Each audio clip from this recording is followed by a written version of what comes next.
श्री स्वामी समर्थ. रामकृष्ण हरी. हिंदू धर्मात एकादशीच्या व्रताला विशेष महत्त्व आहे, परंतु विजया एकादशी तिच्या नावाप्रमाणे फळ देणारी मानली जाते. 2026 मध्ये ही एकादशी खूप खास असणार आहे. विजया एकादशी तिच्या नावाप्रमाणे फळ देणारी मानली जाते. सनातन धर्मात एकादशीच्या व्रताला विशेष महत्त्व मानले जाते.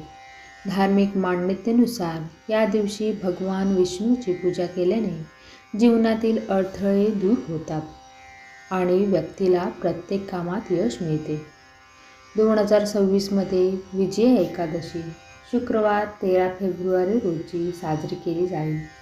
यावेळी ही एकादशी खूप खास मानली जाते, कारण या दिवशी सिद्धयोग आणि शुक्रवार यांचा दुर्मिळ संयोग असतो. चला तर मग जाणून घेऊया यावेळी विजया एकादशीला कोणते योग आहेत. यंदा एकादशीला सिद्धयोग आणि शुक्रवार यांचा अद्भुत संगम होत आहे. शुक्रवार हा देवी लक्ष्मी आणि एकादशी भगवान विष्णूला समर्पित आहे.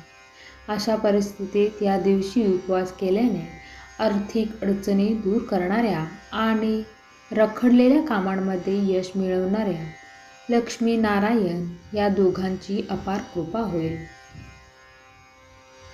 एकादशी तिथी 12 फेब्रुवारी 2026 रोजी रात्री सुरू होत आहे.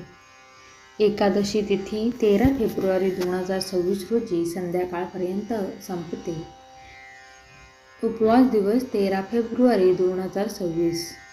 उपवास सोडण्याची वेळ 14 फेब्रुवारी रोजी सकाळी 7:01 ते सकाळी 9:15 दरम्यान असेल. विजया एकादशी का विशेष आहे? धार्मिक मान्यतेनुसार भगवान श्रीरामांनी लंका जिंकण्यापूर्वी विजया एकादशीला समुद्र किनाऱ्यावर उपवास केला होता. तेव्हापासून असे मानले जाते की कोणत्याही व्यक्तीने कठीण परिस्थितीत अडकलेल्या किंवा विरोधकांकडून त्रस्त असलेल्या व्यक्तीने हे व्रत केले पाहिजे. या व्रतामुळे आत्मविश्वास वाढतो आणि जीवनातील अडथळे दूर होतात. या दिवशी दानधर्म करा, सात्विक आहार घ्यावा आणि दिवसभर मन शांत ठेवावे.